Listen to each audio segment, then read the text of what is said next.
Hello दोस्तों। तो आज हम लोग देखेंगे कि एसएससी जीडी के फॉर्म भरे हो रहे हैं, तो हम इसे कैसे भर सकते हैं। हम आपको बता दें कि इसकी लास्ट तारीख 31 दिसंबर है। ये फॉर्म शुरू हुए थे 1 दिसंबर से। इसकी लास्ट डेट है 31 दिसंबर 2025। अगर आपने अब तक फॉर्म नहीं भरा है तो जल्दी से करें, क्योंकि लास्ट में इसकी साइट ठीक से चलती नहीं है, क्योंकि बहुत सारे लोग लास्ट में भरते हैं। तो आप अभी भर दें। तो इसके लिए हम पहले जाएंगे sscgovernment.in पर। हमें गूगल पर सर्च कर लेना है। इसकी फर्स्ट वेबसाइट पर क्लिक कर देंगे। इसके बाद ये लोड हो रही है।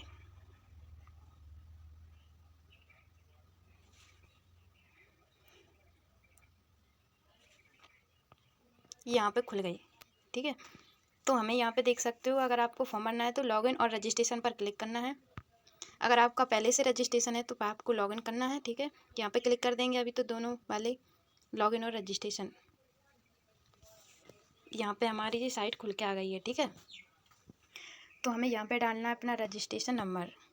अगर आपके पास पहले से रजिस्ट्रेशन नंबर, मतलब इसका पहले से 1 टाइम रजिस्ट्रेशन होगा ना, उसका जो नंबर है वो डालना है। अगर आपके पास पहले से आपने अगर एसएससी की कोई भी फॉर्म भरा है तो रजिस्ट्रेशन नंबर होगा, वही डालना है। और यहाँ पे वो पासवर्ड डाल देना है और यहाँ पे कैप्चर कोड करके हमें लॉगिन कर लेना है। लेकिन जिसने एसएससी का फॉर्म पहले कभी भरा ही नहीं, उसे क्या करना है, उसे आप रजिस्ट्रेशन नाम पर क्लिक करना है। फिर यहाँ पे हमें रजिस्ट्रेशन करना है, यहाँ पे जिसमें आपकी पर्सनल डिटेल मांगी जाएगी। फिर आपको पासपोर्ट क्रिएट करना होगा और फिर एडिशनल डिटेल। इस पर हम कंटिन्यू पर क्लिक कर देते हैं। यहाँ पे पर्सनल डिटेल मांग रहा है कि यू हैव आधार कार्ड, क्या आपके पास आधार कार्ड है। अगर है तो यस कर देना है। और फिर आधार कार्ड का नंबर यहाँ पे हमें डालना है। यहाँ पे आधार कार्ड का नंबर डाल देंगे, कुछ भी जो भी आपका हो। ठीक है। फिर यहाँ पे हमें वही आधार कार्ड नंबर डाल के यहाँ पे वेरीफाई करना है। जो पहले डाला था वही डालना है, आपका आधार कार्ड नंबर स्वयं का। फिर आई डिक्लेयर पर क्लिक कर देना। फिर यहाँ पे ओटीपी आएगी। जिस आधार नंबर से जो मोबाइल नंबर लिंक होगा उस पर ओटीपी जाएगी आपकी, वो ओटीपी आपको वेरीफाई कर देना है। फिर यहाँ पे आपका अपना नाम डालना है। यहाँ पे आपका जो भी नाम है वो डाल देना है आप। ठीक है। अपना नाम डाल देना है। फिर यहाँ पे वही नेम फिर से डालना है आपको वेरीफाई करने के लिए। यहाँ पे हर चीज़ 2 बार करनी है। ठीक है। यहाँ से वेरीफाई हो जाएगी ये।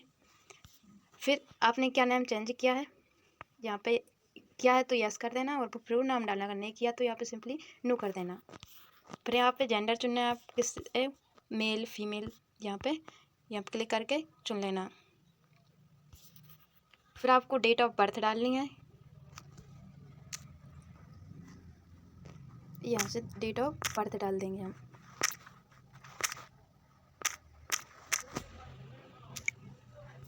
यहाँ से डलेगी, देखो ये दिया है। यहाँ पे सेलेक्ट कर लेना है। यहाँ पे यहाँ जाना है। जैसे आपका जन्म हुआ था 2003 में, तो यहाँ 2003 में कर देना। फिर आपका जन्म जिस भी मंथ में हुआ, जून, मैं जून कर देती हूँ। फिर यहाँ कौन सी डेट थी, 6, तो मैं 6 कर देती हूँ। यहाँ पे ये डल के आ गया। ठीक है। फिर यहाँ पे भी वही डालना है वेरीफाई करने के लिए। फिर यहाँ पे आपका फादर्स नेम डलेगा। फिर आपको फिर से फादर्स नेम डालना है वेरीफाई के लिए। फिर मदर्स नेम डालना है 2 बार, फिर वेरीफाई कर देना है। फिर यहाँ पे डाल देना है कि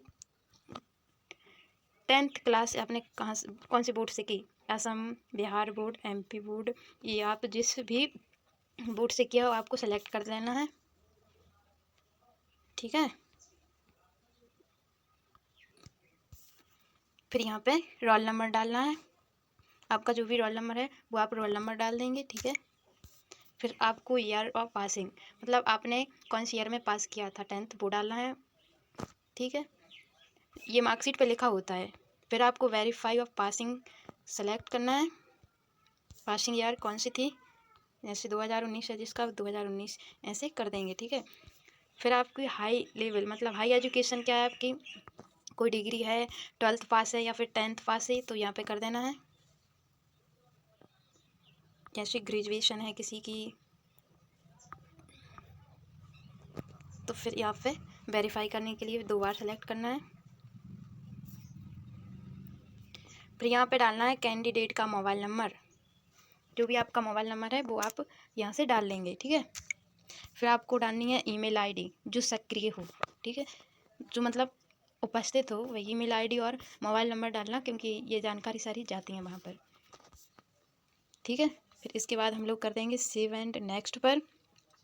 सेव एंड नेक्स्ट पर करने के बाद हमें कुछ और फिलअप करना होगा, जैसे पर्सनल डिटेल तो हो गई, एडिशनल डिटेल आपकी एजुकेशन वगैरह, तो आपको वो भर देनी है, ठीक है।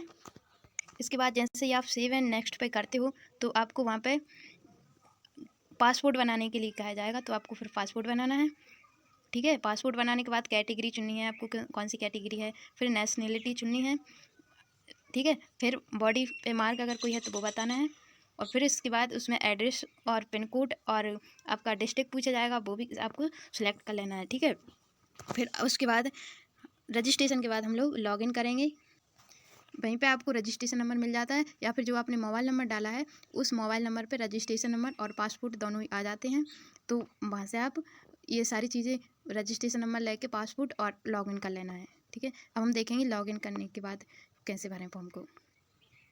जो भी आपको रजिस्ट्रेशन नंबर मिला है उसको यहाँ पे डालना है, रजिस्ट्रेशन नंबर पर यहाँ पे डाल देना है जो भी आपका है, और यहाँ पे पासपोर्ट डालना है, और यहाँ पे कैप्चर कोड भर देना है हमें, और उसके बाद लॉगिन पर हम क्लिक कर देंगे, ठीक है। जैसे ही हम लॉगिन करते हैं तो इस प्रकार का हमारे खुल के आता है लाइव एग्जामिनेशन पर। यहाँ पे हमें दिख रहा है कांस्टेबल एसएससी जीडी के फॉर्म अभी भरे हो रहे हैं 2026 के, ठीक है। हाँ, तो हमें यहाँ पे अप्लाई पर क्लिक करेंगे।